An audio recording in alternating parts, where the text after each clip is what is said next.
সম্মানিত দর্শক মন্ডলী, আসসালামু আলাইকুম। আপনাদের সবাইকে স্বাগত জানাচ্ছি বিডি জনমতে।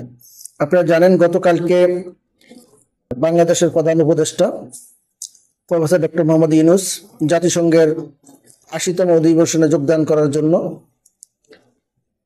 যুক্তরাষ্ট্রে পৌঁছেছেন।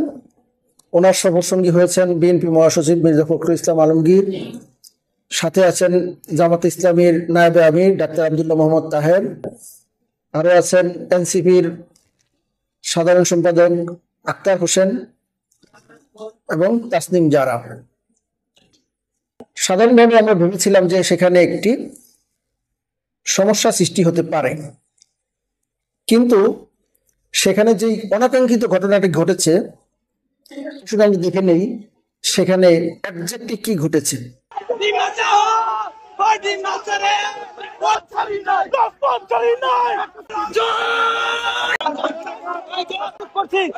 দেখেন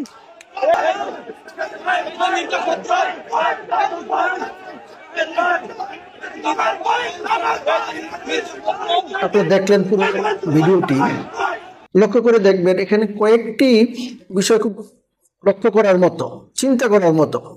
বিএনপির নেতাকর্মীদের কাছ থেকে আমরা আশা করিনি।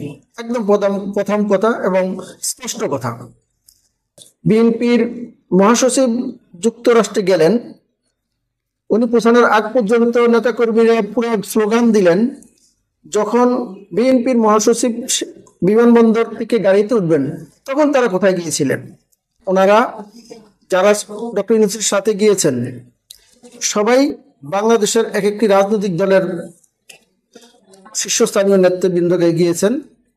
এখানে ফ্যাসিবাদ পালিয়ে যাওয়ার পরে যারা বিজয় শক্তি বাংলাদেশে অবস্থান করতেছেন, রাজনৈতিক মতভিন্নতার কারণে তাদের মধ্যে পারস্পরিক দ্বন্দ্ব, পারস্পরিক মতপার্থক্য থাকতেই পারে, সেটা আলাদা বিষয়, কিন্তু সেখানে কিছু ঘটনা ঘটেছে সেগুলি চিন্তার বিষয়। আক্তার হোসেন গিয়েছেন, যিনি জুলাই যোদ্ধাদের অন্যতম সিপাহ সালার। তাদের দেশপ্রেম নিয়ে কোনো প্রশ্ন করার কোনো সুযোগ নাই। রাজনৈতিক মতভিন্নতা, মতপার্থক্য থাকতেই পারে। বিএনপির শীর্ষস্থানীয় নেতা মির্জা ফখরুল ইসলাম আলমগীর, সবচেয়ে বড় রাজনৈতিক দলের সবচেয়ে সজ্জন ব্যক্তি, যার ক্লিন ইমেজ, তার শত্রুও নাই যে তাকে সমালোচনা করতে পারে। তাকে যেভাবে গালিগালাজ করা হয়েছে, আক্তার হোসেনের গায়ে ডিম নিক্ষেপ করা হয়েছে, তাসনিম জারাকে যেভাবে অকথ্য ভাষায় গালিগালাজ করেছে, এতটুকু আমরা দেখেছি। কিন্তু আমরা কিন্তু দেখি নাই আরেকজন যে ছিলেন ডাক্তার মোহাম্মদ তাহের, ওনাকে নিয়ে কোনো রকমের কটূক্তি, কোনো রকমের হেনস্থার কোনো চিত্র আমরা পাই নাই। এর মানে এই না আমরা বলছি যে আমরা প্রত্যাশা করছি যে ডাক্তার মোহাম্মদ তাহেরের সাথে একই ঘটনা ঘটুক, কারণ ডাক্তার মোহাম্মদ তাহের, জামাত ইসলামী, তারা সকলেই 5ই আগস্টের বিজয়ী শক্তি। আমি আগেই বলেছি মতপার্থক্য থাকতেই পারে। একজনকে স্কট করে নিয়ে যাওয়া হলো জামাতের যে ডক্টর মোহাম্মদ তাহেরকে, অন্য দুজনকে কেন অরক্ষিত অবস্থায় রাখা হয়েছে? রাজনৈতিকভাবে এই দায়িত্ব জামাত ইসলামীর না, কিন্তু এই দায়িত্ব ছিল যার যার নেতৃবৃন্দকে তাদেরকে নিয়ে যাওয়া। কিন্তু এখানে অনেক কিছু সূক্ষ্ম বিষয় থাকে, যদি নিরপেক্ষভাবে আপনারা চিন্তা করেন ওখানে কি এমন ঘটনার কারণে মির্জা ফখরুল, আক্তার হোসেনের থেকে ডাক্তার মোহাম্মদ তাহের আলাদা হয়ে গেলেন। তার সাথে তার যে জনশক্তি রয়েছে, সেই জনশক্তিগুলো কেন এই দুই পক্ষের মধ্যে ছিল, এই দুজনের সাথে ছিল না? এটা কিন্তু বড় একটা প্রশ্ন। এনসিপির জামাতের সাথে যুগপৎ আন্দোলনে যাওয়ার কথা ছিল, এনসিপি শেষ মুহূর্তে সেটা যায় নাই।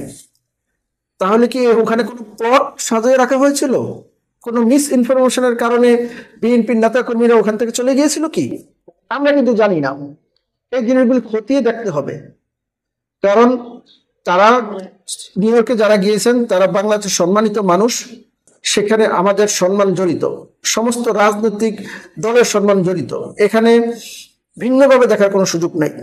আপনারা দেখেছেন আক্তার হোসেন হামলার পরবর্তীতে সময় তার হোটেলের নিচে এসে যেভাবে ইস্পাত কঠিন দৃঢ়তা নিয়ে স্লোগান দিয়েছেন, তাকে লাল সালাম জানাতে চাই। যারা বুলেটকে ভয় পায় নাই, বুলেটের সামনে যারা বুক পেতে দিয়েছে, তাদেরকে ডিম নিক্ষেপ করে ভয় দেখাচ্ছেন। যারা এই দেশ থেকে পালিয়ে গিয়েছে, যারা এই হামলা করেছে, তাদের প্রত্যেকের পরিবারের খোঁজখবর নেওয়া উচিত, গোয়েন্দা সংস্থার অবিলম্বে খোঁজখবর নেওয়া উচিত, কথা বলে আসা উচিত যে তোমাদের কুসন্তান যেগুলিকে ওখানে পাঠিয়েছো তারা আমাদের নেতৃবৃন্দকে অপদস্থ করেছে, এখন তোমাদের সাথে আমাদের কি সম্পর্ক হতে পারে। এক্স্যাক্টলি এই প্রশ্নটা তার পরিবারদেরকে করা উচিত, তাদের জবাবদিহিতার মধ্যে আনতে হবে। তারা দুই একজন বিদেশে পালিয়ে গিয়ে তারা ধরাছোঁয়ার বাইরে নিজেদেরকে মনে করবে, তাদের তো এখানে পরিবার পরিজন রয়েছে, তাদের কিন্তু বক্তব্য রাখতে আমাদের জানা দরকার। শুনেছি একজনকে গ্রেপ্তার করেছে নিউ ইয়র্ক পুলিশ, যে দূতাবাস আছে যুক্তরাষ্ট্রে, সে দূতাবাসের দায়িত্ব হচ্ছে সবার নামে হোম সিকিউরিটিতে মামলা করা এবং তাদেরকে আইনের আওতায় নিয়ে আসা। মেসেজ আসলো যে নিজেদের মধ্যে বিভক্তি হলে অথবা কেউ যদি বিভক্তি করে, স্বাভাবিক কেউ কোনো একজন হয়তো বিপদগ্রস্ত হতে পারে, কিন্তু চূড়ান্ত ফলাফলে কিন্তু এটার জন্য সবার জন্য মেসেজ যে আরেকজনও কিন্তু তাহলে সেই চিন্তা করবে, আর এই ফাঁক দিয়ে ফেসিবাদ কিন্তু বাংলাদেশে ঢুকে পড়বে। সেই সুযোগ যদি আপনারা দিতে চান তাহলে নিউ ইয়র্কটাই আপনাদের কাছে একটা এক্সাম্পল হয়ে থাকলো, ওখানে কি ঘটেছে সেগুলি বিশ্বাস করি সামনে চলে আসবে। কিন্তু নেতা কর্মীদেরকে নিশ্চয়ই জবাবদিহিতার মধ্যে আসতে হবে। তাদের মহাসচিব এই হেনস্থার শিকার হয়েছে, হাজার হাজার নেতা কর্মী থাকার পর তারা কেন নাই, এটা তাদের এই জবাব দিতে হবে। এবং আরেকটি জবাব দিতে হবে, একই সফরসঙ্গীর মধ্যে একজন সিকিউর থাকলেন, তার সাথে নেতা কর্মীরা থাকলো, অন্যদের সাথে থাকলো না কেন, এটার সাথে কোন সূত্র কোন ষড়যন্ত্র কাজ করছে কিনা এটা কিন্তু বের করে দেখতে হবে। তো ধন্যবাদ সবাইকে আমাদের সাথে থাকার জন্য। ভালো থাকুন, সুস্থ থাকুন, আল্লাহ হাফেজ।